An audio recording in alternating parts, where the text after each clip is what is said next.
Audio Jungle. Audio Jungle.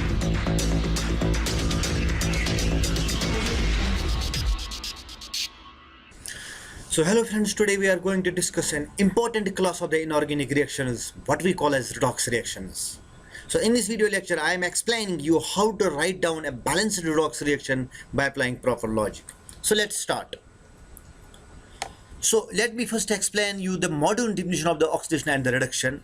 Oxidation is a process in which there is an increase in oxidation number. एक ऐसी process जिसमें oxidation number increase होता है, इसको हम बोलते हैं oxidation. On the other hand, reduction is a process in which decrease in oxidation number takes place. ऐसी प्रोसेस जिसमें ऑक्सीडेशन नंबर कम होता है. These are the examples of the oxidation. Sodium changes its oxidation state from 0 to +1. तो यहाँ पे sodium का oxidation state है 0, ये +1 में हो गया, तो हम कह सकते हैं it is oxidation.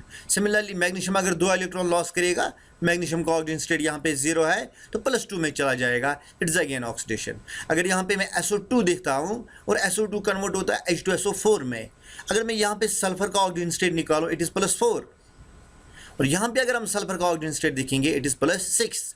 So sulphur changes oxidation state from +4 to +6. हम कह सकते हैं सल्फर डाइऑक्साइड को ऑक्सीडेशन हो गई, किस में हो गई? सल्फ्यूरिक एसिड में. इस तरह अगर मैं रिडक्शन की एग्जांपल ले रहा हूँ, यहाँ पे क्लोरीन कर रहा है इलेक्ट्रॉन गेन और ये बनता है क्लोराइड. यहाँ पे क्लोरीन का ऑक्सीजन स्टेट 0 है और यहाँ पे क्लोरीन का ऑक्सीजन स्टेट -1, तो यानी कि ऑक्सीडेशन स्टेट चेंज हो गया 0 to -1. So decrease in oxidation state, it is called as reduction. Similarly, copper +2, it is gaining 2 electrons and we are getting copper. So यहाँ पे copper का oxidation state +2 से 0 में चला गया, means कम हो गया, so it is again reduction. Likewise, I have mentioned here 2 more examples. So ऐसी reaction जिसमें oxidation और reduction simultaneously होती है, ऐसी reactions को हम redox reactions कहते हैं. फॉर एग्जाम्पल मैंने यहाँ पे रिएक्शन लिखी है, sodium it's combining with the chlorine and we are getting sodium chloride. So you know sodium is neutral and chlorine is neutral. तो सोडियम एक इलेक्ट्रॉन लॉस करता है, देता है क्लोरीन को, ये बनता है Na पॉजिटिव, और क्लोरीन ने जब इलेक्ट्रॉन गेन किया ये बनता है Cl नेगेटिव. अगर हम यहाँ पे देखेंगे सोडियम का ऑक्सीजन स्टेट 0 है और ये किस में चला जाता है? +1. तो हम कह सकते हैं सोडियम का ऑक्सीजन स्टेट इंक्रीज हो गया from 0 to +1. So this is oxidation. So what is oxidation? It is increase in oxidation number. मैंने लिखा यहाँ पे सोडियम को ऑक्सीडेशन हो गई because increase in oxidation number takes place from what? 0 to +1. Similarly अगर मैं क्लोरीन की बात कर रहा हूँ, क्लोरीन यहाँ पे 0 है, 0 से कहाँ चला गया? -1 में, तो यहाँ पे हम क्लोरीन को क्या ऑक्सीडेशन स्टेट हो गया? डिक्रीज. इस प्रोसेस को हम क्या बोलते हैं? रिडक्शन. ओके, ये मैंने आपको बताया ऑक्सीडेशन रिडक्शन क्या होता है. ओके, तो यहाँ पे मैं ये बताना चाहता हूँ, सोडियम जो है, सोडियम का ऑक्सीडेशन नंबर बढ़ गया, हम कह सकते हैं सोडियम अंडरगोज ऑक्सीडेशन. और क्लोरीन का ऑक्सीजन स्टेट कम हो गया, हम कह सकते हैं क्लोरीन अंडरगोज रिडक्शन. 2 टर्म्स में यहाँ पे डिफाइन करना चाहता हूँ, एक है oxidizing agent and second one is reducing agent. अब देखिए, सोडियम ने जब इलेक्ट्रॉन लॉस किया तो इसको ऑक्सीडेशन हो गई, ये अपना इलेक्ट्रॉन क्लोरीन को दे रहा है, क्लोरीन को रिडक्शन होती है. अब क्लोरीन को कौन रिडक्शन करता है? सोडियम. तो सोडियम एक ऐसा बंदा है जो क्लोरीन को रिडक्शन कर सकता है, तो हम सोडियम को कह सकते हैं it is a reducing agent. तो मैं यहाँ पे लिख रहा हूँ बेटा, sodium is a reducing agent, या दूसरा नाम है रिड्यूसर. तो इन नटशेल में आप क्या याद रखेंगे? जिस एटम की ऑक्सीडेशन होती है वो कहलाता है रिड्यूसिंग एजेंट. उल्टा बोलना है, जिसकी ऑक्सीडेशन वो है reducing agent. Sodium undergoes oxidation, so we can say sodium is reducing agent. इसी तरह क्लोरीन अंडरगोज रिडक्शन, क्लोरीन को रिडक्शन होती है, ये गेन करता है इलेक्ट्रॉन. किससे गेन करता है इलेक्ट्रॉन? सोडियम से. तो हम कह सकते हैं क्लोरीन ने सोडियम को ऑक्सीडाइज किया है, so chlorine is what? Oxidizing agent. तो नटशेल में आप क्या याद रखेंगे? Oxidation is increase in oxidation number and reduction is decrease in oxidation number. और जिसको ऑक्सीडेशन होती है वो कहलाता है उल्टा रिड्यूसिंग एजेंट, और जिसको रिडक्शन होती है वो कहलाता है उल्टा. उल्टा क्या आएगा? Oxidising agent. ओके, तो ये रिएक्शन जो है, सोडियम यहाँ पे क्लोरीन के साथ कंबाइन होता है तो आपका एक सिंगल प्रोडक्ट बनता है NaCl. ऐसी रिएक्शन को हम कहते हैं कॉम्बिनेशन रिएक्शन. सो ये रिडॉक्स रिएक्शन है, लेकिन किस कैटेगरी में बिलोंग करती है? कॉम्बिनेशन में, where 2 substance are combining and we are getting 1 product. Okay, यहाँ पे मैं एक और रिएक्शन लिख रहा हूँ, जिंक प्लस कॉपर सल्फेट. अगर मैं यहाँ पे भी ऑक्सीडेशन स्टेट देखूंगा, यहाँ पे जिंक का है 0 और कॉपर का है +2. जिंक कॉपर को डिस्प्लेस करता है और बनता है जिंक सल्फेट प्लस कॉपर. अब जिंक का ऑक्सीडेशन स्टेट हो गया चेंज फ्रॉम 0 to +2, तो हम कह सकते हैं जिंक की हो गई ऑक्सीडेशन. इस तरह कॉपर +2 कन्वर्ट होता है कॉपर में. तो कॉपर आयंस की क्या होगी, रिडक्शन। लेकिन ये रिएक्शन जो है ये रिडॉक्स है, लेकिन यहाँ पे डिस्प्लेसमेंट होता है, ऐसी रिएक्शन को हम कहते हैं displacement reactions. Similarly if I will tell you one more example, water जो है ये डिकम्पोज होता है हाइड्रोजन इनटू ऑक्सीजन। ओके, तो अगर मैं ऑक्सीजन स्टेट देखूंगा, यहाँ पे हाइड्रोजन का ऑक्सीजन स्टेट है 1 और ऑक्सीजन का है -2 और प्रोडक्ट में इनका है 0 0। तो हाइड्रोजन का ऑक्सीजन स्टेट 1 से 0 में चला जाता है, कम हो गई। तो ये भी एक रिडॉक्स रिएक्शन है, लेकिन यहाँ पे एक कंपाउंड डिकम्पोज होता है, ऐसी रिडॉक्स रिएक्शन को हम बोलते हैं डिकम्पोजिशन रिएक्शंस। तो कहने का मतलब है रिडॉक्स रिएक्शन के बहुत से टाइप्स है, like combination, displacement, decomposition, but we are going to discuss an important class of the redox reaction that's called as branded redox reaction. Okay, यहाँ पे मैं कुछ कंपाउंड्स लिख रहा हूँ कॉलम नंबर 1 में। अगर आप देखेंगे यहाँ पे फेरस सल्फेट, और फेरस सल्फेट कन्वर्ट होता है फेरिक सल्फेट में। अगर हम यहाँ पे आयरन का ऑक्सीजन स्टेट देखेंगे इट इज +2 और फेरिक सल्फेट में आयरन का ऑक्सीजन स्टेट है +3, तो हम टर्म करेंगे यूज फेरस सल्फेट को ऑक्सीडेशन होती है, ये कन्वर्ट होता है फेरिक सल्फेट में। मेरा मानना ये है, अगर आप ये कॉलम नंबर 1 याद करेंगे, जिसमें हमें पता चलता है एक कंपाउंड को अगर ऑक्सीडेशन होती है तो इससे कौन सा प्रोडक्ट बनता है, आप तमाम की तमाम रिडॉक्स रिएक्शन लिख सकते हैं by applying the logic which I am going to tell you. बहरहाल, तो हमने देखा फेरस सल्फेट को ऑक्सीडेशन हो गई फेरिक सल्फेट में, क्योंकि ऑक्सीडेशन स्टेट चेंज हो गया from +2 to +3। Similarly sodium sulphide में सल्फर का ऑक्सीडेशन स्टेट है +4, अंडरलाइंड एलिमेंट का +4, तो ये कन्वर्ट होता है सोडियम सल्फेट में, जहां पे सल्फर का ऑक्सीजन स्टेट है +6। So again there is increase in oxidation number. So we can say sodium sulphide की जब ऑक्सीडेशन होती है तो प्रोडक्ट बनता है sodium sulphate. Similarly sulphur dioxide से बनेगा सल्फ्यूरिक एसिड, अल्कोहल से एल्डिहाइड, एल्डिहाइड से कार्बोलिक एसिड, पोटेशियम आयोडाइड को ऑक्सीडेशन होती है तो आयोडीन प्रोडक्ट बनता है, क्योंकि यहाँ पे आयोडीन का ऑक्सीजन स्टेट है -1 और यहाँ पे आयोडीन का ऑक्सीजन स्टेट क्या है, 0। तो आपको क्या करना है काम, आपको ये कॉलम नंबर 1 याद रखना है, जिसमें आपको याद रखना है रिएक्टेंट आपका कौन है, और इस रिएक्टेंट को अगर ऑक्सीडेशन होगी तो आपका प्रोडक्ट कौन बनेगा। अब ऑक्सीडेशन कौन करेगा, ऑक्सीडेशन KMnO4 कर सकता है, इट्स एन ऑक्सीडाइजिंग एजेंट, ये मैंने ऑक्सीडाइजिंग एजेंट लिखे। ऑक्सीडेशन पोटेशियम डाइक्रोमेट कर सकता है, ऑक्सीडेशन ओजोन कर सकता है, ऑक्सीडेशन नाइट्रिक एसिड कर सकता है, sulphuric acid, halogen and nitrous acid. So these are the oxidizing agents.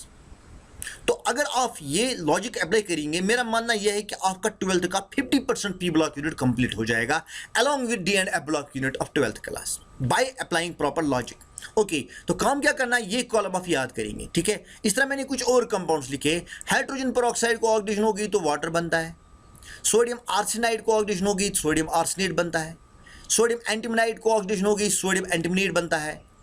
Okay, MS is metal sulphide, metal आपका हो सकता है जिंक, कैडमियम, लेड, मैंगनीज वगैरह।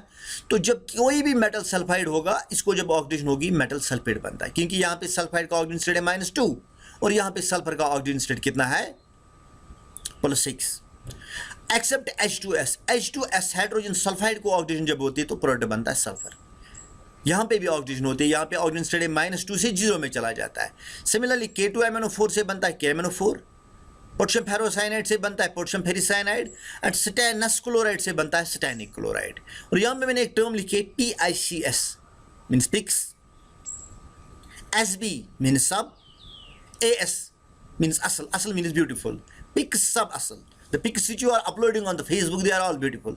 So we can say pics sub asal. So what does it mean? P means phosphorus, I means iodine, C means carbon, S means sulfur, SB means antimony and AS means arsenic. तो ये compound जो है, इनको जब ये element जो है, इनको जब ऑक्सीडेशन होती है तो ऑक्सीडेशन में प्रोडक्ट क्या बनता है, इनका एक एसिड, वो क्या होता है, से फॉर एग्जाम्पल ये मैंने लिखा PICS pics, SBAS, PICS SBAS। Phosphorus से बनेगा आपको फॉस्फोरस का एक acid, that is phosphoric acid. Iodine से बनेगा आयोडिक एसिड, कार्बन से बनेगा कार्बोनिक एसिड, सल्फर से बनेगा सल्फ्यूरिक एसिड, एंटीमनी से बनेगा एंटीमोनिक एसिड और आर्सेनिक से बनेगा arsenic acid. So again I am telling you, you have to remember the reactant and the oxidation product and we can write down redox reactions. Okay, एक और important बात, यहाँ पे मैंने लिखा है कंपाउंड अल्केन, ऑर्गेनिक की तरफ थोड़ा सा मैं आ रहा हूँ। अल्केन लिखा मैंने यहाँ पे मीथेन CH4। मीथेन को जब हम ऑक्सीजन ऐड करें, addition of oxygen is oxidation, तो ये बनेगा CH4O। CH4O को मैंने ऐसे लिखा CH3OH, वही हो गया CH4O। So it is an alcohol. तो हम कह सकते हैं अल्केन्स को जब ऑक्सीडेशन होती है अल्कोहल बनता है। इसको अगर मैं एक और ऑक्सीजन ऐड कर रहा हूँ और साथ में वाटर मॉलिक्यूल निकालता हूँ, क्योंकि वाटर निकालने से ऑक्सीजन स्टेट में कोई चेंज नहीं आती है, ठीक। तो यहाँ पे आपको प्रोडक्ट क्या बनेगा, HCHO। तो HCHO आपका एल्डिहाइड है, इसको एक और ऑक्सीजन अगर ऐड करेंगे तो ये बनेगा HCOH कार्बोलिक एसिड। तो कहने का मतलब ये है अल्केन को अगर ऑक्सीडेशन करेंगे तो अल्कोहल बनता है, अल्कोहल को ऑक्सीडेशन करते हैं एल्डिहाइड बनता है, एल्डिहाइड को ऑक्सीडेशन किया हमने तो क्या बन गया कार्बोक्सिलिक एसिड, और कार्बोलिक एसिड को अगर फर्दर ऑक्सीडेशन करेंगे तो प्रोडक्ट आपका बनता है कार्बन डाइऑक्साइड एंड वाटर। अगर हम इसको इलेक्ट्रॉनिक कंसेप्ट के हिसाब से देखेंगे, ऑक्सीडेशन रूल के हिसाब से देखेंगे, देखिए यहाँ पे मीथेन में कार्बन का ऑक्सीजन स्टेट है -4, यहाँ पे -2, एल्डिहाइड में 0, कार्बोलिक एसिड में +2 और कार्बन डाइऑक्साइड में +4। यहाँ से भी हमें पता चलता है as you are moving from alkane to alcohol then aldehyde then carbolic acid, the oxidation state of the carbon goes on what, increasing. So increase in oxidation number is called what, oxidation. और सबसे important बात जो मैं आपको यहाँ पे बताना चाहता हूँ, इस अल्केन में कितने कार्बन है, 1, मिथेनॉल में भी कितने हैं, 1, एल्डिहाइड में भी कितने हैं, 1, और कार्बोलिक एसिड में भी 1। सो जब अल्केन की ऑक्सीजन होती है अल्कोहल में, अल्कोहल से एल्डिहाइड और एल्डिहाइड से carbolic acid, there is no change in number of carbon atoms. So मैंने क्या यहाँ पे लिखा, number of carbon atoms remain same during oxidation. कहाँ से, अल्केन से लेके कार्बोलिक एसिड तक, और कार्बोलिक एसिड डिकम्पोज हो सकता है carbon dioxide and what. Okay, let me explain how to write down the balanced redox reaction. तो पहला क्वेश्चन आपसे पूछा जाता है कि KMnO4 एसिडिक मीडियम में कैसे रिएक्ट करता है। सपोज आपसे क्वेश्चन पूछा जाएगा KMnO4 सल्फर डाइऑक्साइड के साथ कैसे रिएक्ट करता है। हमें पता है सल्फर डाइऑक्साइड को जब ऑक्सीडेशन होती है तो प्रोडक्ट बनता है सल्फ्यूरिक एसिड, ये मैंने अभी आपको बताया, ठीक। तो मैं क्या करूँगा काम, ये मैं लिखा KMnO4, और किस मीडियम में लेना है मुझे, एसिडिक मीडियम में, तो मैंने डाला एसिड सल्फ्यूरिक एसिड। अब K मिलेगा सल्फेट के साथ, K is positive and sulphate is negative, तो आपका पहला प्रोडक्ट बनेगा पोटेशियम सल्फेट। अब पोटेशियम तो 2 आ गए, तो मुझे ये लेने हैं 2 यहाँ पे, तो मैं 2 से इसको मल्टीप्लाई कर लेता हूँ, ठीक। ओके, अब आप एज्यूम कर लीजिए जो आपका ये MnO4 है परमैंगनेट, इसमें ऑक्सीजन मोर इलेक्ट्रोनेगेटिव है और मैंगनीज है इलेक्ट्रोपॉजिटिव। तो ये मैंगनीज आयन जो है पॉजिटिव वाला जो है, ये फिर से मिलेगा सल्फेट के साथ और बनेगा मैंगनीज सल्फेट। तो ये बन गया आपका मैंगनीज सल्फेट। अब चूंकि यहाँ पे आपको मैंगनीज 2 है तो मैं ये 2 लिखूंगा, ये मैंगनीज, ओके, +2 टाइम्स। अब क्या करना है काम आपको, अब मैंने सल्फेट कितने डाले राइट लेफ्ट साइड में, 2 और ये 1 राइट साइड में, सॉरी 2 और 1 हो गई 3, तो यहाँ पे मुझे 3 सल्फेट चाहिए, मैं सल्फ्यूरिक एसिड 3 टाइम्स दूंगा, ओके। इसके बाद मुझे क्या करना है काम, हाइड्रोजन मिलेगा ऑक्सीजन के साथ, H पॉजिटिव सल्फ्यूरिक एसिड का मिलेगा O के साथ और बनाएगा वाटर, तो ये बन गया आपका वाटर, क्योंकि 3 H2 है तो 3 वाटर मॉलिक्यूल। अब लेफ्ट साइड में अगर मैं दूंगा, लेफ्ट साइड में कितने ऑक्सीजन है मुझे total, 2 4s are 8 and 3 4s are 12, 8 + 12 is 20, और यहाँ से मैं अगर मैं काउंट करता हूँ यहाँ से टोटल ऑक्सीजन कितने आते हैं 15, तो 5 नेसेंट ऑक्सीजन आते हैं बाहर। तो ये मैंने बताया ये रिएक्शन हम कैसे लिखते हैं। तो इस रिएक्शन को आपको याद करना है, हालांकि मैंने लॉजिक भी बताया।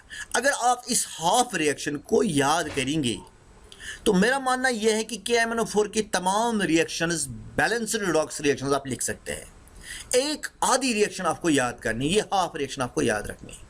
अब पहला क्वेश्चन जो हमें करना है, सल्फर डाइऑक्साइड को ऑक्सीडेशन होती है सल्फ्यूरिक एसिड में। अब मैं आपको लॉजिक बताना चाहता हूं कि बैलेंस्ड रिडॉक्स रिएक्शन कैसे लिखे।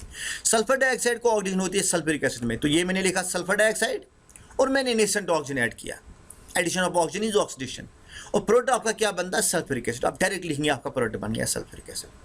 अब देखिए लॉजिक क्या यहाँ पे है, लॉजिक यहाँ पे यह है जो आपका प्रोडक्ट है, अगर आपको प्रोडक्ट में नजर आता है हाइड्रोजन, अगर आपके प्रोडक्ट में नजर क्या आता है हाइड्रोजन, तो आप लेफ्ट साइड से वाटर ऐड कर लीजिए, और अगर आपको लेफ्ट साइड से हाइड्रोजन नजर आता है तो राइट साइड से वाटर ऐड कर लीजिए, क्योंकि इस रिएक्शन में लेफ्ट साइड से मुझे क्या नजर आ रहा है हाइड्रोजन, सल्फ्यूरिक एसिड में H है तो मैं लेफ्ट साइड से वाटर ऐड कर लेता हूँ, तो मैंने वाटर ऐड कर लिया।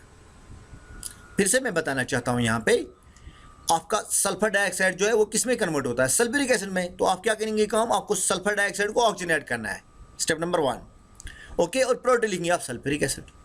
अगर आपके प्रोडक्ट में हाइड्रोजन नजर आ रहा है तो लेफ्ट साइड से वाटर ऐड करो, मैंने लेफ्ट साइड से वाटर ऐड किया, ओके। इसके बाद इस सेकंड हाफ रिएक्शन को आपको बैलेंस करना है, लेकिन बैलेंस कैसे करेंगे, यहां पे हम गलती करते हैं। बैलेंस कैसे करेंगे, सबसे पहले आपको इस सेंट्रल एटम को बैलेंस करना है, तो सल्फर यहाँ पे 1 है, यहाँ पे भी सल्फर 1, तो यहाँ पे जरूरत नहीं है, और लास्ट में आप ऑक्सीजन को बैलेंस करेंगे। सबसे पहले किसको बैलेंस करेंगे, सेंट्रल एटम को, इसके बाद बाकी एटम जो है, और लास्ट में आप बैलेंस करेंगे ऑक्सीजन को। यानी कि पहले मैंने सल्फर बैलेंस किया, अब मुझे बैलेंस कौन करना है, हाइड्रोजन। हाइड्रोजन 2 है, यहाँ पे भी हाइड्रोजन 2, ठीक, और लास्ट में किसको बैलेंस करना है, ऑक्सीजन को। ऑक्सीजन यहाँ पे कितने 2 3 और 1 हो गए 4, यहाँ पे भी 4, so it is already balanced. अब क्या गेम खेलना है हमें, यहाँ पे नेसेंट ऑक्सीजन जितने इसको इससे मल्टीप्लाई करना है और यहाँ पे नेसेंट ऑक्सीजन जितने इसको इस वाली रिएक्शन से मल्टीप्लाई करना है। ठीक, तो यहाँ पे नेसेंट ऑक्सीजन 1 है तो मैं रिएक्शन फर्स्ट को 1 से मल्टीप्लाई करूँ, और रिएक्शन नंबर 1 में जो है हाफ रिएक्शन फर्स्ट में कितने ऑक्सीजन है 5, तो इसको मैं इस रिएक्शन से मल्टीप्लाई कर लेता हूँ। ठीक, इसमें जो 5 ऑक्सीजन है उस 5 को मैंने इस वाली रिएक्शन के साथ मल्टीप्लाई किया। तो अब मैं इन दो रिएक्शंस को ऐड कर रहा हूँ, रिएक्टेंट्स को एक साइड लिख रहा हूँ प्रोडक्ट। अब रिएक्टेंट्स में क्या आता है 2 times KMnO4, 3 times sulphuric acid और 5 टाइम्स SO2 क्योंकि ये 5 है, और 5 टाइम्स वाटर। और ये 5 ऑक्सीजन यहाँ से भी है और यहाँ से भी ये कैंसिल हो जाएंगे। ओके, तो ये कैंसिल हो गए, तो ये मैंने लिखी लेफ्ट साइड की रिएक्शन। प्रोडक्ट में क्या बनेगा, पोटेशियम सल्फेट बनेगा, मैंगनीज सल्फेट बनेगा, 3 वाटर बनेंगे और बनेंगे 5 H2SO4। तो ये आ गया product, potassium sulphate, manganese sulphate, 3 water और 5 H2SO4। अब इस रिएक्शन में हमें देखने में क्या मिलता है, यहाँ से लेफ्ट साइड में 5 वाटर और राइट साइड में 3 वाटर। 3 वाटर 3 के साथ कैंसिल करेंगे तो लेफ्ट साइड में आपके कितने वाटर मॉलिक्यूल बनेंगे, 2 ही बचेंगे। और लेफ्ट साइड में आपके 3 H2SO4 है, राइट साइड में आपका 5 H2SO4 है। तो 3 के साथ कैंसिल करेंगे, आपको राइट साइड में 2 बचेंगे। तो मैंने इसको वापस लिखा यहाँ पे, इस रिएक्शन को फिर से लिखा 2 times KMnO4, 5 times SO2, 3 times H2SO4, 3 times H2SO4 के साथ कैंसिल हुआ तो इसलिए H2SO4 नहीं लिखा। और 5 टाइम्स वाटर जो यहाँ पे आपका है, यहाँ पे 3 टाइम्स वाटर है, 3 वाटर कैंसिल, तो यहाँ पे 2 ही वाटर बचते हैं। ठीक, अब प्रोडक्ट में क्या बनेगा, पोटेशियम सल्फेट, मैंगनीज सल्फेट, और ये वाटर तो कैंसिल हो गए और सल्फ्यूरिक एसिड कितने बचे आपके पास, 2। This is the product. ठीक, तो ये है आपके पास balanced redox reaction. This is one balanced redox reaction. कभी कभार आपसे क्वेश्चन पूछा जाता है रिएक्शन को आयनिक फॉर्म में लिखो, तो आयनिक फॉर्म में लिखने के लिए क्या तरीका है, ये जो आपके रिएक्टेंट्स है और प्रोडक्ट्स है, जो आयनिक कंपाउंड्स है, इसको आप डिस्टिक फॉर्म में लिखा करेंगे। फॉर एग्जांपल KMnO4 डिकम्पोज होगा, ये देगा पोटेशियम आयन और देगा मैंगनीज आयन, मैंगनीट परमैंगनीट, पोटेशियम 2 मिलेंगे और परमैंगनीट मिलेंगे 2।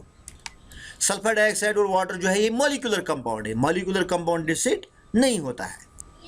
तो मैं यहाँ पे लिख रहा हूँ आयनिक रिएक्शन, 2 KMnO4 जो है वो देंगे आपको, 2 KMnO4 आपको देंगे 2 पोटेशियम आयन और 2 परमैंगनीट आयन, 5 SO2 और 2 H2O, ये मैंने डायरेक्ट लिखा बिकॉज दीज आर मॉलिक्यूलर।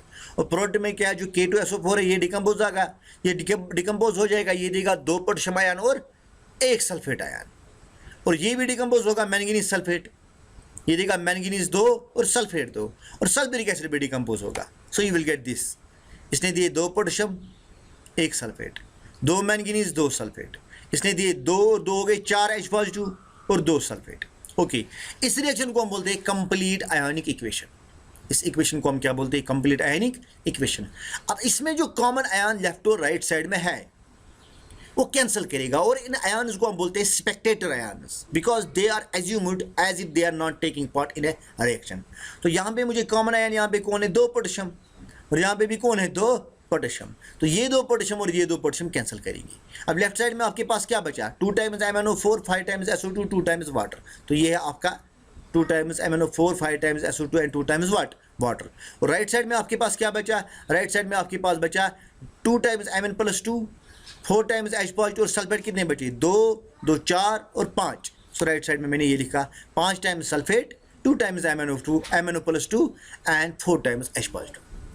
सो ये रिएक्शन जो मैंने लिखी है ये सिंपल एक रिएक्शन है, ये टोटल मैंने एक रिएक्शन दिखाई है। तो इस लॉजिक को अगर आप फॉलो करेंगे आप KMnO4 के तमाम रिएक्शन लिख सकते हैं। लॉजिक क्या लगाना है, जो पहली वाली रिएक्शन है it is common for all the reactions of the KMnO4, ये वाली हाफ रिएक्शन, इसको हम बोलते हैं पेरेंट रिएक्शन, जो यहाँ पे मैंने बोल्ड में लिखी है। और दूसरा स्टेप क्या करना है, हमें रिएक्टेंट को लिखना है, इसको ऑक्सीजन ऐड करना और लिखना है प्रोडक्ट। ट्रिक क्या यहाँ पे, अगर आपके प्रोडक्ट में हाइड्रोजन दिख रहा है लेफ्ट साइड वाटर ऐड करो, लेफ्ट साइड में हाइड्रोजन दिख रहा है राइट साइड वाटर ऐड करो। Let's explain one more reaction, that is oxidation of H2S। Hydrogen sulphide को जब ऑक्सीडेशन होती है तो प्रोडक्ट बनता है सल्फर, वी नो इट। तो पहली रिएक्शन जो KMnO4 के लिए इट इज सेम, इसके साथ मैंने कुछ नहीं किया, दिस पेरेंट रिएक्शन। अब रिएक्टेंट आपका H2S है, इसको ऑक्सीडेशन होती है, यानी कि H2S को मैं ऐड करूंगा ऑक्सीजन, सेकंड स्टेप में H2S को मैंने ऐड किया ऑक्सीजन, और प्रोडक्ट क्या बनता है, प्रोडक्ट आपका सल्फर बनता है। So you write down directly sulphur. अब लेफ्ट साइड में आपका जो रिएक्टेंट है इसमें आपको हाइड्रोजन नजर आ रहा है, तो आप राइट साइड से क्या ऐड करेंगे, water, I will add water. Now I will balance this reaction, first I will balance sulfur, so sulfur is balanced, then I will balance hydrogen, 2 are also balanced, and then I will balance oxygen, यहाँ पे 1 है और यहाँ पे भी एक है, it's balanced. अब इसमें नेसेंट ऑर्गन एक है तो फर्स्ट स्टेप को मैं मल्टीप्लाई करूँगा 1 से। इसमें नेसेंट ऑर्गन कितने 5, इसको मैं मल्टीप्लाई करूँगा 5 से। Now I will add the 2 half reactions. तो 2 टाइम्स KMnO4, 3 टाइम्स H2SO4 और ये है 5 टाइम्स H2S, 5 टाइम्स H2S। और आपका प्रोडक्ट क्या बनता है, potassium sulphate 2 times MnSO4, 3 times water और ये 5 टाइम्स वाटर, 5 और 3 हो गए 8 times water, so it's 8 times water. Similarly अगर आप ट्राई करेंगे इस रिएक्शन पे, सोडियम सल्फाइड को ऑक्सीडेशन होती है सोडियम सल्फेट, पोटेशियम आयोडाइड को ऑक्सीडेशन होती है आयोडीन में, हैलोजन एसिड्स को ऑक्सीडेशन होती है हैलोजन्स में, नाइट्रस एसिड को ऑक्सीडेशन होती है नाइट्रिक एसिड में, सोडियम आर्सेनाइड को सोडियम आर्सेनेट में, सोडियम एंटीमोनाइट को सोडियम एंटीमोनेट में, हाइड्रोजन पेरोक्साइड को वाटर और मॉलिक्यूलर ऑक्सीजन में, फेरस सल्फेट को ऑक्सीडेशन होती है फेरिक सल्फेट में, alcohol to aldehyde, aldehyde to carbolic acid, halogen acids to halogens. तो ये सारे रिएक्शंस आप खुद कर सकते हैं by applying the logic which I have already told you. लेकिन कभी कभार आपको कोई फॉल्ट आ सकता है, लेकिन फॉल्ट नहीं है, थोड़ा सा लॉजिक लगाना है। फॉर एग्जांपल एक रिएक्शन मैंने आपको दिखाई, यहाँ पे फेरस सल्फेट को ऑक्सीडेशन होती है फेरिक सल्फेट में। देखिए यहाँ पे क्या होता है, तो it is first half reaction, it's same KMnO4 के लिए हर जगह ये रिएक्शन लिखनी है हमें, ठीक ओके। तो दूसरे स्टेप में हमें क्या करना है, फेरस सल्फेट को ऑक्सीजन ऐड करना है तो प्रोडक्ट लिखना है फेरिक सल्फेट। तो ये आपका फेरस सल्फेट, इसको मैंने ऑक्सीजन ऐड किया तो ये बन गया फेरिक सल्फेट। अब देखिए इसमें क्या इंपॉर्टेंट बात है, यहाँ पे 2 आयरन है तो यहाँ पे आपके पास एक ही आयरन है, तो अगर मैं इसको 2 से मल्टीप्लाई करूँगा तो यहाँ पे आएंगे आपको 2 सल्फेट, लेकिन यहाँ से 3 सल्फेट, तो ये रिएक्शन आपको बैलेंस कभी नहीं होगी यहाँ पे। सो लॉजिक यहाँ पे ये है, अगर मैं यहाँ पे पहले आयरन बैलेंस कर लेता हूँ, 2 है यहाँ पे मैं इसको 2 से मल्टीप्लाई कर लेता हूँ, ठीक। तो अगर आपको रिएक्टेंट के साइड में 2 सल्फेट है, प्रोडक्ट के साइड में कितने सल्फेट है 3, यानी कि प्रोडक्ट के साइड में 1 सल्फेट ज़्यादा है, तो मुझे रिएक्टेंट के साइड में 1 सल्फेट डालना है यहाँ पे। इससे पहले हमने रिएक्शन में क्या देखा है, अगर आपको राइट साइड से हाइड्रोजन नजर आ रहा था, आप लेफ्ट साइड से वाटर ऐड कर रहे थे, तो इस वक्त हम लेफ्ट साइड से हमें सल्फेट एक्स्ट्रा मिल रहा है, हम लेफ्ट साइड से, चूंकि राइट साइड से एक्स्ट्रा सल्फेट मिल रहा है, हम लेफ्ट साइड से करेंगे ऐड वो वाला कंपाउंड जिसमें सल्फेट है। कौन है वो, दैट इज H2SO4, तो सल्फेट बराबर आ गई। तो अब क्या है, अब जो हमने H2SO4 लेफ्ट साइड से ऐड किया तो अब हाइड्रोजन आ गया इसमें, तो राइट साइड से क्या ऐड करेंगे, water, so I will add water. अब इसको हम बैलेंस करेंगे, पहले आयरन यहाँ पे 2, यहाँ पे भी 2, सल्फर यहाँ पे कितने 2 हो गई 3, यहाँ पे भी 3 sulphur, oxygen is 3 4 12 and 1 is, so it is 2 4 8, 8 + 4 is 12 and 1 is 13, so reaction balance. अब इसमें कितने नेसेंट ऑक्सीजन 1, तो इसको 1 से मल्टीप्लाई करूँगा फर्स्ट को, और फर्स्ट में कितने 5, इसको 5 से मल्टीप्लाई करूँगा, then I will add 2 half reaction, 2 half reaction को मैंने ऐड किया, ये आपके पास बैलेंस रेडॉक्स रिएक्शन। तो हमने क्या देखा, फेरस सल्फेट के केस में हमने यहाँ पे क्या किया, add sulphuric acid. Late me explain one more example जहाँ पे आपको थोड़ा सा लॉजिक लगाना है, वो क्या है, oxidation of alcohol to aldehyde. Maximum students ये कहते हैं कि हमें ये नहीं आता, it's very easy and very simple. तो पहली ऑफ रिएक्शन सेम KMnO4 के लिए, KMnO4 सल्फ्यूरिक एसिड के साथ कैसे मिलता है, this reaction is same everywhere, okay. अब आपको अल्कोहल लेना है और इसको करना है ऑक्सीडेशन टू एल्डिहाइड, तो मैंने अल्कोहल यहाँ पे लिखा है इथेनॉल। लॉजिक यहाँ पे यह है, लॉजिक है, इट्स रूल, लॉजिक यहाँ पे यह है, आपके अल्कोहल में 2 कार्बन है, तो अल्कोहल को जब ऑक्सीडेशन होती है तो प्रोडक्ट बनता है एल्डिहाइड, और अभी मैंने आपको बोला number of carbon atoms remain same, तो आपको वो एल्डिहाइड लिखना है जिसमें इतने ही कार्बन है, क्योंकि अल्कोहल में 2 कार्बन है, तो हमें वो एल्डिहाइड लिखना है जिसमें 2 कार्बन है। तो वो कौन सा एल्डिहाइड है हमारे पास, दैट इज इथेनॉल एस्टल्डिहाइड, तो ये लिखा मैंने एस्टल्डिहाइड, और साथ में आ गया एक वाटर मॉलिक्यूल, ठीक। तो हमने क्या देखा है, इस रिएक्शन को हमें बैलेंस करना है, सो इट इज बैलेंस्ड, ठीक। तो इसको 1 ऑक्सीजन है तो वो यहाँ से मल्टीप्लाई करेंगे, यहाँ पे 5 ऑक्सीजन है तो वो सेकंड स्टेप में मल्टीप्लाई करेंगे, ठीक। Then I will add the 2 half reaction, this is your balanced redox reaction. Alcohol को जब आप ऑक्सीजन करते हैं एल्डिहाइड्स में, या एल्डिहाइड को जब आप ऑक्सीजन करते हैं कार्बोलिक एसिड्स में, आपको एक बात याद रखनी है, जितने अल्कोहल में कार्बन है उतने आपके एल्डिहाइड में होने चाहिए, या जितने एल्डिहाइड में उतने किस में होने चाहिए, कार्बोलिक एसिड में, because when alcohols undergo oxidation to form aldehydes and when aldehydes undergo oxidation to form carbolic acids, number of the carbon atoms remain same during the oxidation process. JEE 2013 का एक question आया था, KMnO4 जब मिलता है oxalate के साथ, यानी कि परमैंगनेट मिलता है ऑक्सीलेट के साथ in presence of acidic medium, ये देता है manganese ion, water plus carbon dioxide. आपसे क्वेश्चन पूछा जाता है वैल्यू ऑफ X, Y और Z बताए, इन रिएक्शन में क्या हो सकता है। दिस वेरी इजी रिएक्शन, थोड़ा सा लॉजिक लगाना है। इस रिएक्शन को देख के मुझे पता चलता है ये यहाँ पे आपका है परमैंगनेट, यानी कि पोटेशियम परमैंगनेट ऑक्सीलेट के साथ, ऑक्सिलिक एसिड के साथ मिलता है, तो हमें पता है जो KMnO4 है वो एसिड्स को ऑक्सीडाइज कर सकता है, कार्बोक्सिलिक एसिड को ऑक्सीडेशन होती है, प्रोडक्ट क्या बनता है, कार्बन डाइऑक्साइड एंड वाटर। अरे जब कार्बोक्सिलिक एसिड्स को ऑक्सीडेशन होती है तो प्रोडक्ट क्या बनता है, carbon dioxide water. So let me right down the reaction with KMnO4, permanganate potassium permanganate से हम लिखता हूँ। तो यह पहली हाफ रिएक्शन जो KMnO4 के लिए, यह सेम मैंने लिखे यहाँ पे, इसके साथ कुछ नहीं करना है, सेम रिएक्शन एवरीवेयर। ओके, अब मुझे क्या लिखना है, मुझे लिखना है ऑक्सिलिक एसिड। ऑक्सिलिक एसिड को ऑक्सीडेशन करनी है तो प्रोडक्ट बनता है कार्बन डाइऑक्साइड और वाटर। तो ये मैंने लिखा ऑक्सिलिक एसिड का फॉर्मूला C2O4H2, इसको ऑक्सीजन ऐड किया तो प्रोडक्ट क्या बनेगा, कार्बन डाइऑक्साइड प्लस वाटर। क्योंकि इसमें कितने कार्बन है, 2, तो मुझे 2 कार्बन डाइऑक्साइड मिलेंगी और मिलेगा साथ में वाटर। So clear. अब इस रिएक्शन में हम क्या देखते हैं, इसमें ऑक्सीजन 1 है तो इसको 1 से मल्टीप्लाई करेंगे, इसमें 5 तो इसको किससे मल्टीप्लाई करेंगे, 5 से। इसको 1 से किया, इससे 5 से किया। अब 2 हाफ रिएक्शंस को मैं ऐड कर लेता हूँ, ये है ओवरऑल रिएक्शन। ओके, इसमें मैं क्या देखता हूँ, आप देखिए इसमें मैं ये देखता हूँ KMnO4 जो है इसमें परमैंगनेट जो है वो कितने हैं, 2।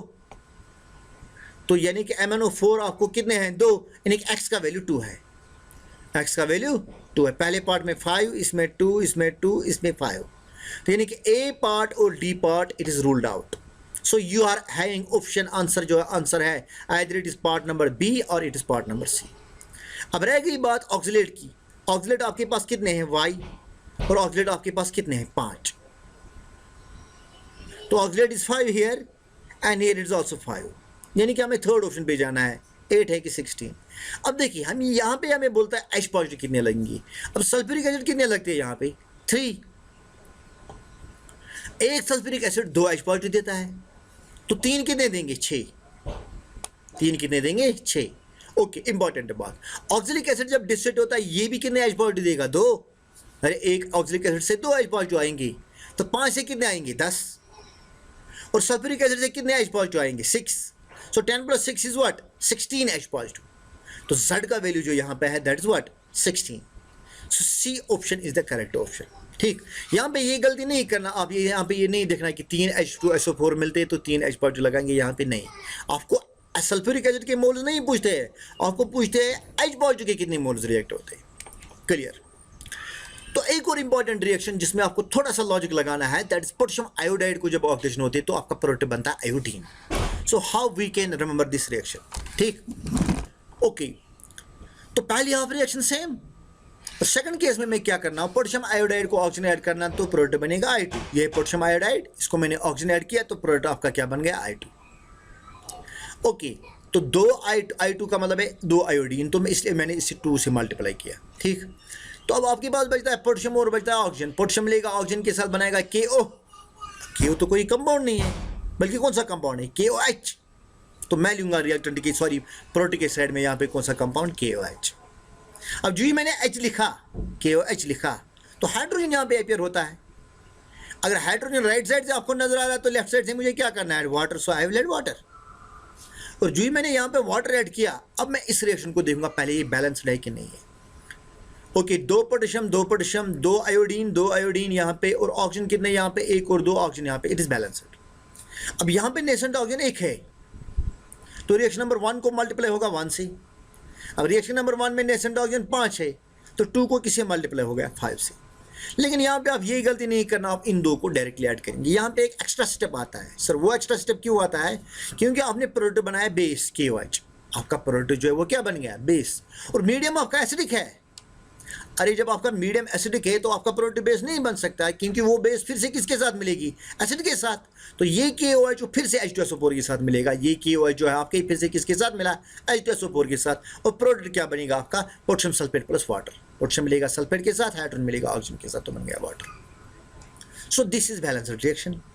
ये रिएक्शन बैलेंस करनी है, पहले बैलेंस करनी है। अब इसमें मैं क्या देखता हूँ, जो सेकंड रिएक्शन है, सेकंड रिएक्शन में KOH मेरे पास कितना है, 5 2s are what 10। तो यहाँ पे भी मुझे 10 होने चाहिए, क्योंकि 2 है इसलिए इसको मैं थर्ड रिएक्शन को मल्टीप्लाई कर रहा हूँ 5 से। ठीक, और जब मैंने मल्टीप्लाई कंप्लीट किया, इसके बाद मैं इन 2 रिएक्शंस को, इन 3 की 3 रिएक्शंस को ऐड कर लेता हूँ। ये आपके पास आ गई balanced redox reaction. There is not an iota of doubt कि ये बैलेंस नहीं होगी, it is completely balanced redox reaction. ठीक, तो यहाँ पे आपको क्वेश्चन है अगर आपको KMnO4 न्यूट्रल मीडियम में दिखाना है, बेसिक मीडियम में, आपको खाली एक रिएक्शन याद रखनी है, ये है पेरेंट रिएक्शन। अरे जिस तरह आप एसिडिक मीडियम में ये वाली पेरेंट रिएक्शन याद रखते थे, इस तरह बेसिक मीडियम में आपको ये रिएक्शन याद रखनी है न्यूट्रल मीडियम में। ओके, तो अगर मैं ऑक्सीजन स्टेट की तरफ देखूंगा, यहाँ पे KMnO4 में ऑक्सीजन स्टेट कितना है, +7। किस में कन्वर्ट होता है, +2 में। तो +7 जब +2 में कन्वर्ट होता है, what is the change in oxidation number, that is 7 से लेके 2 कितना हो गया, 5। So there is difference of 5। तो एक टर्म आती है हमारे पास इक्विवेलेंट वेट, हम कंपाउंड का कैसे निकालते हैं। इसके लिए फॉर्मूला है molecular weight divide by change in oxygen state. Redox reaction में हम ऐसे ही निकालते हैं, molecular weight divide by change in oxygen state.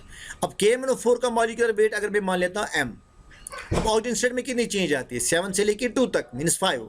तो हम कह सकते हैं इक्विवेलेंट वेट ऑफ KMnO4 जो है एसिडिक मीडियम में किसके बाद, m divide by 5। m is molecular weight divide bye 5। और मॉलिक्यूलर वेट कितना होता है इसका, 158 डिवाइड बाय 5 क्या, तो आंसर इज 31.6। अगर आप बेसिक मीडियम में देखेंगे, बेसिक मीडियम में यहाँ पे KMnO4 का ऑक्सीजन स्टेट कितना है, +7, और यहाँ पे ऑक्सीजन स्टेट कितना है, +4। सो what is the change, change in 3।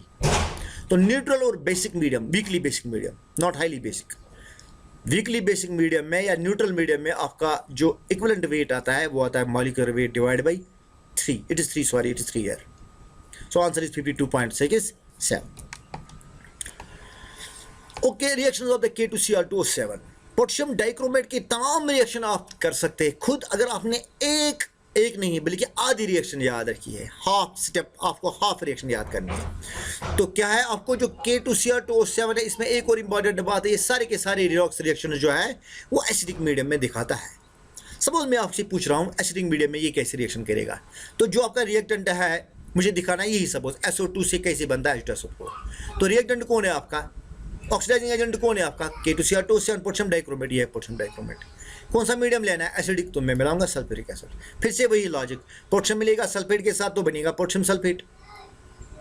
अब क्रोमियम मिलेगा फिर से सल्फेट के साथ, because oxygen is electronegative and chromium is positive. Chromium मिलेगा फिर से सल्फेट के साथ तो बनेगा दूसरा क्रोमियम सल्फेट। ठीक, अब इसके बाद सल्फेट कितनी कंज्यूम हो गई, 3 यहाँ पे और 1 यहाँ पे हो गई 4। सो मैं इसको 4 टाइम्स मल्टीप्लाई करूंगा। ठीक, अब 4 टाइम्स H2 आ गया तो मैं लूँगा 4 टाइम्स वाटर। अब ऑक्सीजन आपके पास कितने बचे, टोटल 3, तो वो 3 आ गए बाहर। तो ये हाफ रिएक्शन आपको याद रखनी है, हालांकि मैंने लॉजिक भी बताया, ये हाफ रिएक्शन आपको याद रखनी है, और आप तमाम के तमाम रॉक्स रिएक्शन K2Cr2O7 की कर सकते हैं। सपोज आपको बताना है SO2 कैसे ऑक्सीडाइज होता है सल्फ्यूरिक एसिड में, by using K2Cr2O7 as an oxidizing agent. तो मैंने क्या लिखना है, सल्फर डाइऑक्साइड, इसको ऑक्सीडेशन हो गई, सल्फर डाइऑक्साइड को ऑक्सीडेशन हो गई, ऐड हो गया ऑक्सीजन, तो प्रोडक्ट क्या बनता है आपका, सल्फ्यूरिक एसिड H2SO4। अब आपका प्रोडक्ट में हाइड्रोजन नजर आता है तो लेफ्ट साइड वाटर ऐड करो, मैंने वाटर ऐड किया। अब दिस रिएक्शन इज बैलेंस्ड, इसमें कितने नेसेंट ऑक्सीजन है, 3, वो सेकंड को मल्टीप्लाई होगा। इसमें कितने हैं, 1, वो फर्स्ट को मल्टीप्लाई, तो फर्स्ट को मैं 1 से मल्टीप्लाई कर रहा हूँ, इट्स 1। और इसमें कितने हैं, 3, सेकंड को 3 से मल्टीप्लाई कर रहा हूँ। तो बैलेंस्ड रिडॉक्स रिएक्शन हम कैसे लिखेंगे बेटा, तो यहाँ पे K2Cr2O7 + 4 टाइम्स सल्फ्यूरिक एसिड, और कितने सल्फर डाइऑक्साइड, 3, क्योंकि 3 से मल्टीप्लाई किया, और वाटर भी 3, तो मैंने 3 सल्फर डाइऑक्साइड + 3 वाटर। ठीक, अब प्रोडक्ट में आपको क्या बनता है, पोटेशियम सल्फेट, क्रोमियम सल्फेट, और वाटर कितने हैं, 4, और सल्फ्यूरिक एसिड कितने हैं, 3। सो ये आपके product, potassium sulphate, chromium sulphate, 4 water, 3 sulphuric acid. अब कॉमन कौन सी चीज़ है, यहाँ पे 3 सल्फ्यूरिक एसिड और यहाँ पे 4, तो 3 कैंसिल करेंगे, तो आपको राइट साइड में कोई नहीं बचेगा, लेफ्ट साइड में 1 सल्फ्यूरिक एसिड बचेगा। इस तरह ये 3 वाटर मॉलिक्यूल इन 3 वाटर मॉलिक्यूल के साथ कैंसिल करेंगे तो राइट साइड में 1 वाटर, यानी कि राइट साइड में 1 वाटर, लेफ्ट साइड में 3 सल्फ्यूरिक एसिड।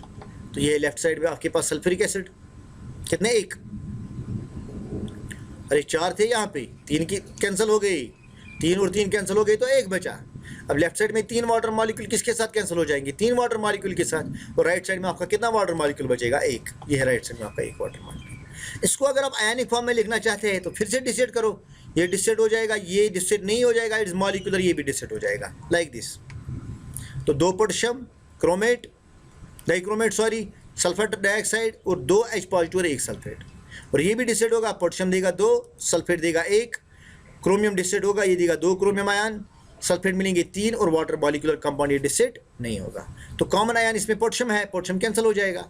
ठीक, और 1 सल्फेट कैंसिल हो जाएगा, यहाँ पे टोटल कितने सल्फेट आपके पास, 1 और 3 हो गए 4, तो 1 और 1 कैंसिल हो जाएगा, आपको राइट साइड में 3 सल्फेट बचेंगे। तो ये इक्वेशन जो है it is net ionic equation. ठीक है, तो यही लॉजिक अगर आप अप्लाई करेंगे K2Cr2O7 के रिएक्शन में, और लिख रहा हूँ यहाँ पे, ये रिएक्शन आप खुद कर सकते हैं। पोटेशियम आयोडाइड को आयोडीन में, हैलोजन एसिड्स को हैलोजन्स में, नाइट्रस एसिड को ऑक्सीडेशन होते हैं तो नाइट्रिक, सोडियम आर्सेनाइड को सोडियम आर्सेनेट, सोडियम एंटीमोनाइट को sodium antimonate, hydrogen peroxide to water and oxygen, ferrous sulphate to ferric sulphate, alcohol to aldehyde, aldehyde to carbolic acid, stannous chloride to stannic chloride. अब reaction आप ozone आप खुद कर सकते हो, यही logic आपको लगाना। ओजोन के तमाम ऑक्सीडॉक्स रिएक्शन आप कर सकते हैं। इसके लिए जो पैरेंट रिएक्शन है वो सबसे आसान है। देखिए आपको दिखानी है, पहली आप रिएक्शन ओजोन, ये डिकम्पोज होता है O2 plus, so it's very easy. तो लॉजिक सेकंड स्टेप में वही, तो आप ओजोन के तमाम रिएक्शन यही लॉजिक लगा के कर सकते हैं। तो ये है कुछ ओजोन के रिएक्शंस जिनको आप ट्राई कर सकते हैं, प्रैक्टिस कर सकते हैं। प्रैक्टिस नहीं करना, बस लॉजिक लगाना है, तो आपको ऑटोमेटिकली हर एक रिएक्शन आएगी। ठीक, अब नॉन मेटल जो है, नॉन मेटल्स को ऑक्सीडेशन भी होती है। इस तरह आपके पास है redox reaction of nitric acid. एक रिएक्शन याद रखनी है नाइट्रिक एसिड के लिए, ये HNO3, ये देता है NO2 plus water plus oxygen. ठीक, तो ये नाइट्रिक एसिड जो आपका है, ये इसके लिए होगी पैरेंट रिएक्शन। और लॉजिक फिर से वही, सपोज आपको दिखना है फॉस्फोरस को ऑक्सीडेशन होती है तो फॉस्फोरिक एसिड, यहाँ से हाइड्रोजन नजर आ रहा है, वाटर ऐड करो and you will get products accordingly. तो ये रिएक्शंस आप प्रैक्टिस करेंगे। और अगर आपको कहीं पे भी फॉल्ट लग रहा है, किसी भी रिएक्शन में कोई गड़बड़ हो रहा है, आप कमेंट सेक्शन में मुझे पूछ सकते हैं। मुझे लगता है, जहाँ तक कि मुझे लगता है, मैंने 4 साल पहले ये टेक्निक निकाली है और ये हर जगह काम करता है। It works everywhere and I have not met a single reaction where it is not applicable. Compounds की ऑक्सीडेशन दिखा सकते हैं, यहाँ पे मैंने लिखा है with concentrate nitric acid. Concentrate nitric acid के लिए पैरेंट रिएक्शन ये है और डाइल्यूट नाइट्रिक एसिड के लिए पैरेंट रिएक्शन ये है। ये पैरेंट रिएक्शन आपको याद रखनी है। ठीक, सल्फ्यूरिक एसिड के लिए आपको खाली एक रिएक्शन याद रखनी है, H2SO4 देता है SO2 plus water plus oxygen, बाकी रूल वही। तो ये रिएक्शन आप सल्फ्यूरिक एसिड के लिए भी कर सकते हैं। इस तरह नाइट्रस एसिड के लिए आपको ये पैरेंट रिएक्शन जो मैंने रेड से लिखी है, HNO2 ये देता है 2 times NO plus water plus nascent oxygen, बाकी रूल्स वही। हैलोजन के लिए आपको एक रिएक्शन याद रखनी है, हैलोजन एक्सिस हैलोजन, ये मिलता है वाटर के साथ, 2 H मिलेंगे X के साथ, तो HX प्लस नेसेंट ऑक्सीजन आएगा बाहर। तो ये एक रिएक्शन आपको याद रखनी है, then you will apply everywhere. ये नाइट्रस को नाइट्रिक में कैसे कन्वर्ट करता है, आर्सेनाइड्स को आर्सेनेट्स में कैसे कन्वर्ट करता है, एंड सो ऑन।